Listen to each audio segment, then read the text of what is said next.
The East Side, Chapter 3. Stop playing, Shantae said, pushing against my firm chest. Wake up! I opened my right eyelid and stared at the girl, disgusted, as if my stomach hurt. My attitude was very clear to her that I was annoyed, so I closed my eyelid again. Frustrated, she pulled a lighter that was stuck in her tight jean shorts and placed a flame against my bare arm. Ouch! I screamed, standing to my feet abruptly. What the hell is your problem? That got your attention, didn't it? She said, smiling, putting the lighter back in her pocket. I noticed that she was wearing, on her left wrist, the baby blue Guess watch I'd bought for her. I looked down again at the gold-plated crucifix around her neck, with a confused look on my face. What do you want, Shantae? I asked, irritated. Is that how you speak to me now? She said, flirtatiously, placing her arm around my waist, pulling me closer to her body. I missed you, boo. I quickly removed her grasp from my black leather belt. Aren't you with that dude, Aaron Tompkins, now? No, he's an asshole. Oh, so he found some other basketball groupie to get in bed with and left you on the corner, huh? I analyzed. Okay, did you just call me a groupie? She asked with an attitude. Listen, you made it very clear that you wanted someone else and not me, so I ain't got anything to say to you. I do want you, Jay. I was just confused, she pleaded. Order up! Yelled the Asian clerk sitting behind the counter, holding onto a white bag filled with food. I grabbed the bag from her skinny hand and walked out of the restaurant doors, while Shantae began to follow me. She yanked my arm back toward her as I was moving toward my car. Oh, now you don't want me? What happened to all those letters, texts, and voicemails you sent? Oh, baby, I love you. I miss you, she mocked, trying to upset me. I asked seriously, with a finger in her face. Is that supposed to be funny? No, baby, she said flirtatiously again.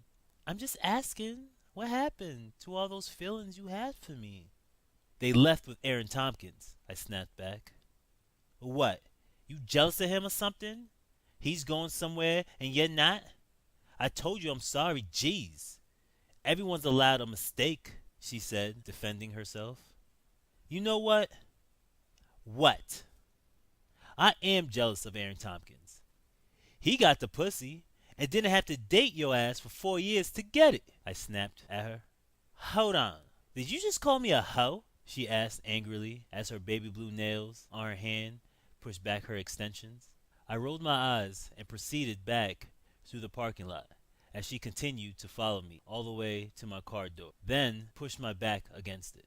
I could feel her attributes pressed against my lean body.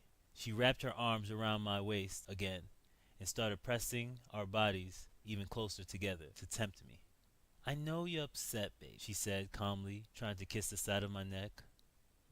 I miss you, and I want you back.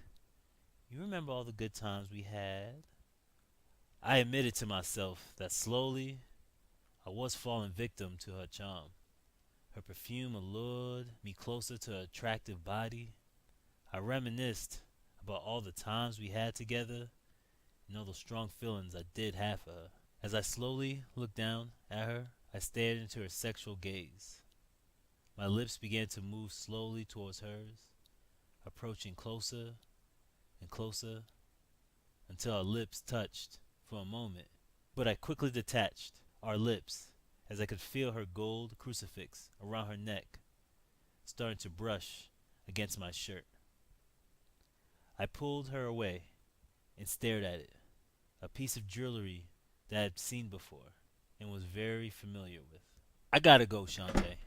I opened the door and sat down in my leather seat and closed the door behind me as I began to back out of the parking lot. We ain't over just yet, Jahvon, she yelled out toward my moving vehicle.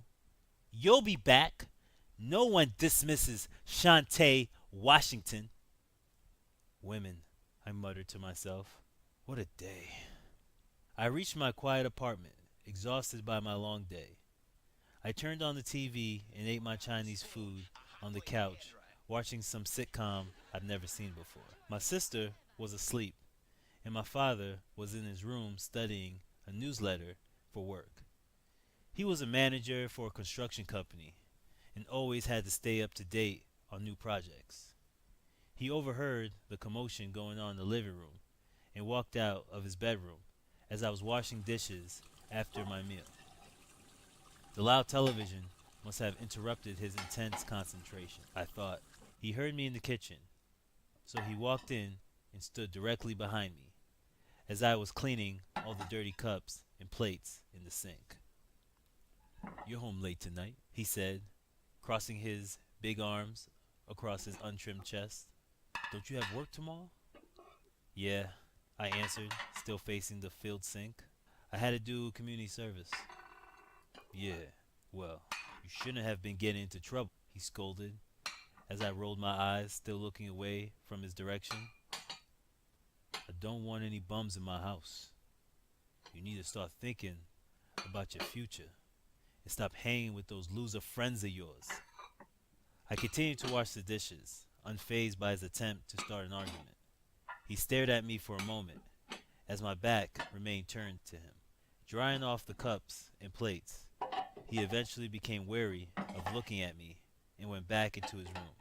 I finished my duties, brushed my teeth, and laid down in my comfortable Orlando Magic bedroom sheets. The next day, I went to Pop's garage around 9 a.m. for work. I spent most of the day lifting and carrying parts and tires for him. By the time afternoon came, I was exhausted. I accumulated quite a workout, and my arms and legs were sore. I sat on the stack of tires to catch my breath, dripping sweat, as Pops crept up next to me and offered me a bottle of water. "You thirsty, son?" "Yes," I said, breathing heavily. "Thank you." "You're working very hard today. Almost as hard as I worked my old lady last night," he stated jokingly while nudging my shoulder with his elbow. "Ugh," I muttered, disgusted by his comment. "What?" he complained. "Old people can't get nasty?" "Pops!" I shouted, almost choking on the cold water streaming down my throat. "Please, man." "Okay, okay," Pop said, retreating from his open conversation. "So how was your first day of community service?" "Sucked." He laughed in amusement. "Don't worry. It's always darkest before the dawn." "Huh?" I uttered, confused. "It means life always gets worse before it gets better. Believe me, I know," he explained. I chuckled, shaking my head. "Where do you get all your sayings from?" "Fortune cookies," he answered jokingly. "As you can see, from this gut, I love cookies." We laughed together. "Yeah, seems like my luck is running low sometimes," I said softly. "No, no," he said, putting his hands on my shoulder. "There is no such thing as luck, just heart and will. Of course, with the grace of God, all ills shall pass." "You should have been a preacher," I teased. "Thank you, Jesus!" he joked again, laughing. All jokes aside, there's a time in every boy's life when he will be tested. A test to demonstrate what kind of man he will become. The choices we make define us. So make sure, when you are tested, that you don't get discouraged. Just make the right decision. The decision that you make now will lead you into becoming a better man. I nodded in agreement. Pops always had good advice and had a way to make people feel better about the negative situations.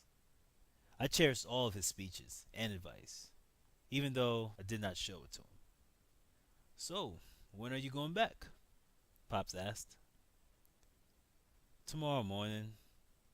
I just want to get it over with. Hmm, that's good. West Island High School back in my day? That was where all the foxy women went, Pops explained. Foxy? I asked. Yeah, foxy. You know, attractive women. See, that is what's wrong with your whole generation. You don't know nothing, he said with a grin. The girls there are attractive, but the ones I've met were so mean, I said. Ah, don't let that fool you, son. For some women, it's a defense mechanism. Nothing some good old charm couldn't fix, he encouraged. I laughed and shrugged my shoulders indifferently, continued to drink the water from the plastic bottle. You know, you might like the principal, Miss Vega. She's spicy, I joked. She couldn't handle all this, boy, he said jokingly. But my wife will kill both of us. Yeah, you're right about that, I replied, standing up to stretch. Pops suddenly handed me a tan envelope and patted me again on my shoulder. Here's a little something extra. Cash for your court costs. Oh, Pops, I muttered graciously. You didn't have to do that for me, man. It's nothing, son, he said, smiling. You're just going to have to work for free for a while. What? Ha! I'm just kidding, he stated, grinning. He reached into his jumpsuit pocket and pulled out a white golden ring with an inscription on the rim of the elegant piece of jewelry. I squinted my eyes slightly to get a good visual on the inscription. GS? I asked, reading the initials written in script. What is it? A ring. It was your mother's. She told me to give it to you when you turned 21, but I think this will make you feel better if you have it now, Pop said while placing the ring in my hand. What? My mom's? Why do you have it and not my dad? I asked, confused. He stared down at the ring for a moment, as if his mind traveled to a different time and space. He became dormant as he gazed at the polished ring. I looked periodically at him and the ring. Pops! I exclaimed, waking him from his dazed slumber. The ring? Yes. Your mother gave it to me when she found out that she was dying, and told me when I thought you were mature enough to give it to you, Pops explained. Why didn't she give it to my dad? I questioned. She and your dad were fighting a lot during that time. She asked me to hold on to it. At the same time, she asked me to help take care of you and your sister. Wow, it looks really expensive, I said, admiring the old ring. Sure is. She. He paused for a moment, still staring at the ring, filled with emotion. She received it as a gift a long time ago. Keep it safe, Jahvon. It meant a lot to her. Thanks, Pops, I stated in awe. I will. I promise. I pulled off my silver chain from my neck, placed the necklace through the hole of the ring, and placed it back around my neck. I clenched the ring and closed my eyes, trying to feel the spirit of my deceased mother in my new pendant. Enjoy. I'll see you in a few days, he said, giving me a half hug. I smiled at him and left to go home. The next morning, I traveled back to West Island High School to continue my community service. I walked through the gymnasium to look for the rude female instructor, but had a difficult time finding her. I checked the gym and the locker rooms, but the entire place seemed vacant. I did not see anybody. I walked past the girls' locker room and could overhear some voices, so I decided to look for anybody that would help me. I maneuvered through the girls' locker room and started to hear some whimpering from a distance. I walked closer to the sound and saw a couple of shadows reflecting off the tan walls by the benches sitting in front of the steel lockers. I peeked my head from behind the concrete wall to see two Hispanic girls sitting on the bench, one consoling the other. I inched my head over a little closer to identify the girls and realized one of them was Janelle. They were both in cheerleading uniforms. The other girl, who had a full volume of curly black hair, was patting Janelle on her back as she leaned forward, holding a box of tissues in her hand, wiping away her tears. "Why are you still with him?" asked Janelle's freckled faced friend as she stroked her back. "I don't know," said Janelle in a whining voice while shaking her head left and right with her head down. "Just dump his ass," her friend exclaimed. "I wish it was that simple. It's more complicated than that," Janelle said with a large sigh. "But he's an asshole." "I know," Janelle said sadly. Her friend pulled out a brush from her gym bag and started brushing Janelle's frizzy hair straight. Janelle kept wiping the moisture from her eyelids. "Are you going to be okay, Yaya?" "Yes, I will be," she said, smiling at her friend's comforting eyes. "Let's just get ready for practice." "Okay." They both started to remove themselves from their seats and walk toward the wall I was hiding behind. Startled, I quickly jogged toward the door, but tripped on my shoelace and slammed against the floor with a loud thud. The girls scurried over to see what the loud noise was and found me face down on the floor, completely embarrassed. I removed myself from the tile floor in great haste and stood to my feet. "You have got to be kidding me," Janelle stated, annoyed. "Why every time I see your ass, you're slamming into something? Who taught you how to walk?" "Ah, the soothing voice of an angel," I said sarcastically. She rolled her eyes, not amused by my comments. Then she asked, "What are you doing in the girls' locker room anyway?" "Janelle, why are you being like that?" her friend asked while putting her hand out for me to shake. "Hi, I'm Jasmine." "Oh, hi, my name is," I said, putting my hand out to receive hers. "Uh, his name is Loser," Janelle said, interrupting my speech while pulling her friend's hands away from mine. "You didn't answer my question. What are you doing in here?" "Wow, you are so nice," I said again sarcastically while she stared at me, irritated, with her arms crossed over her chest, tapping her feet impatiently. "I'm here looking for you. I got community service today." "Mm-hmm," she said, not believing my statement. "Fine. Go help the janitor mow the football field." "You're joking, right?" I asked in disbelief. "That thing is huge." "Well, then, you better get started. Go to the last door in the hall where the trophy cases are and ask for Mr. Lopez." I looked at her in disgust and then turned my back on the two girls. "Bye. It was nice meeting you," called out Janelle's friend Jasmine. I waved back to her before traveling down the narrow hallway. I made my way down to the hall and was stopped by a picture of Janelle and the other cheerleaders. According to the description in the photo, it was taken during a recent cheerleading competition. I stared at all the lovely girls in the photograph, but among all their pretty faces, Janelle's exotic beauty stood out. Her looks were so amazingly unique that they overshadowed her grim attitude. My observation was quickly interrupted by a loud whistle from behind me.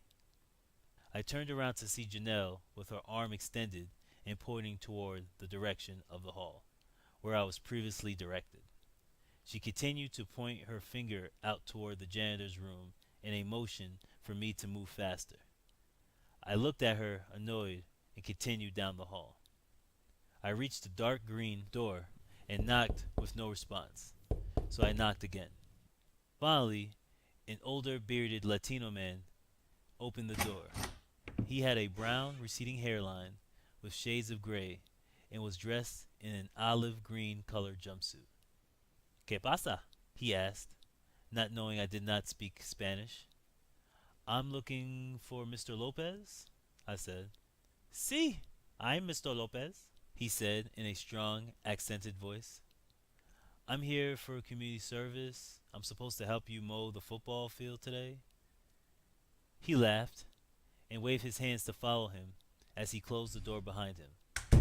We walked down the hall into a packed storage room, which was full of boxes and equipment, displayed completely in an unorganized mess. I followed him as he maneuvered through the maze of tools and lawn equipment. He led me to a door leading outside to the football field. The field was gigantic. The bleachers were brand new and made out of hardwood. The scoreboard sat high in the air for the entire school to see as the stadium lights stood even taller. It was obvious that the school was making a good amount of revenue. I looked around, exploring the field, when the old janitor grabbed my arm and guided me toward a bright green tractor. The seat was bright yellow, matching the rim on the black tires. He climbed up on top of the contraption to start the engine. You mow, I watch, Mr. Lopez said, hopping back off the tractor with a smile on his face, knowing that I was taking his responsibilities for the day. I hoisted myself onto the machine and drove it toward the field. I placed my headphones in my ears and started listening to my favorite playlist on my MP3 player to occupy my mind as I did the strenuous labor. After about 20 minutes, I became exhausted by the heat, so I decided to take my white t-shirt off so I would not drip massive sweat on it. I mowed past the middle of the field where the cheerleaders were starting to set up for their practice session. I watched all the attractive athletic girls bend and stretch as I wiped off my sweat-filled forehead with a small towel that I had in my back pocket. I looked away from them to make sure I was cutting the grass evenly and became so involved in my duties that I did not realize that all the girls except for Janelle were screaming, whistling at me while giving me catcalls. I lowered the volume in my headset to hear the girls screaming jokingly. Take it off! And, hey sexy! Amused and flattered, I began to smile and wave at the young ladies giving me attention. I started to think that all those sit-ups and crunches in my room were paying off, plus the heavy lifting I do at Pop's garage must have really toned me up. I smiled in a smug manner as my ego began to grow, but I was quickly brought back down to earth as Janelle stared at me unamused and unimpressed. She sat on the bleachers with her legs and arms crossed with an evil look on her face, which erased my smile and made me turn away from the girls to finish my mowing. I could still hear all the giggles coming from the young girls as I drove the tractor away. I turned around to get one last look at the good-looking cheerleaders and saw Janelle looking at me furiously while she moved her finger across her neck to indicate a cutthroat. I quickly turned away, knowing that she had my fate in her hands. If she chose to kick me out of community service, it would violate my probation and send me to prison. I definitely wanted to stay on her good side, but I was failing miserably.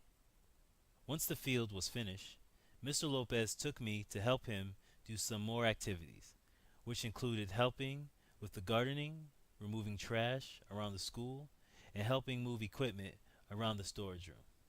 At the end of the long day and strenuous tasks, I was drenched in perspiration. I took a shower in the boys' locker room and changed into a spare outfit I kept in the trunk of my car. Fatigued, I walked out of the school down the concrete walkway toward my car. The palm trees on the walkway were shaking from the strong winds and dim from all the dark clouds which covered up the sun.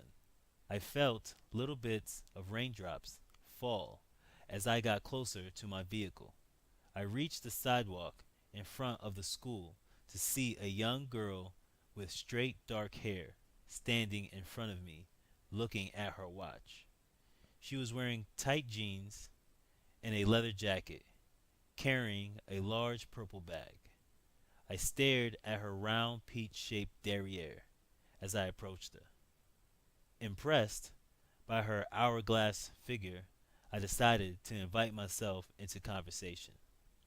Hi, my name is Jahvon, but everybody calls me Jay. I explained in a deep voice. She quickly turned around with a disturbed look on her face. I looked at her with a disappointed expression as I realized who the mystery woman identity was. Aw, damn!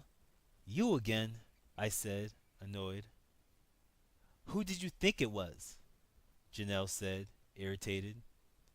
Not you, I muttered. Are you waiting for a ride? Oh, she answered with an attitude. Is that any of your business? Nope, I answered quickly while starting to walk toward my car. I stopped as I reached the door to the Impala and turned back toward her. You know it's about to rain, right? She looked toward the dim sky, knowing the inevitable, but quickly disregarded the weather. I'll be fine. My boyfriend will be here any minute, and he doesn't like me talking to beasts, so you better go. Fine, I said with ease, trying to act like I did not care. I climbed into the old car and started the engine. I began to vacate from the school, but was stopped immediately by my conscience and concern for her well-being. I drove my car directly in front of the cold, shivering girl. The rain began to pick up speed and volume. Janelle stood there, clenching her jacket to keep warm and dry. I lowered the passenger side window to communicate clearly. Where's your umbrella? I forgot it at home, she answered while staring at the empty street. Get in. I'll take you home. It's pouring now, I requested.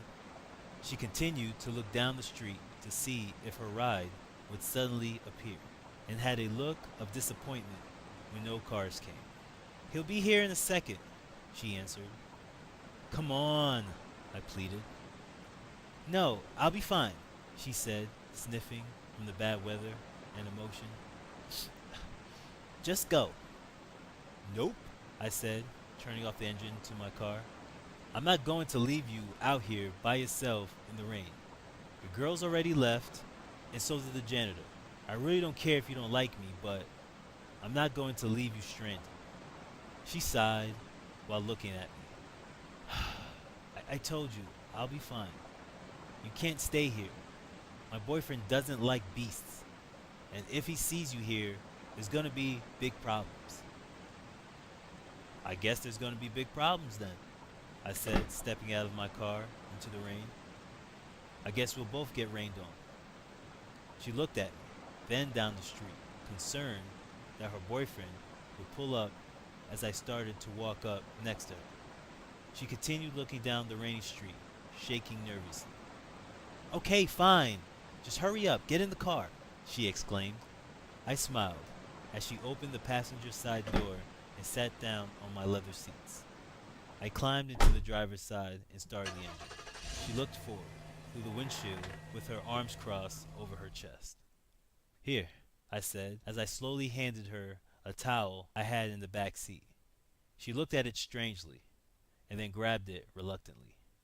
Eventually, she gripped the towel and dried her wet hair with it. Thank you, she said, still looking forward. I began to stare at her beautiful skin and found myself deep in thought.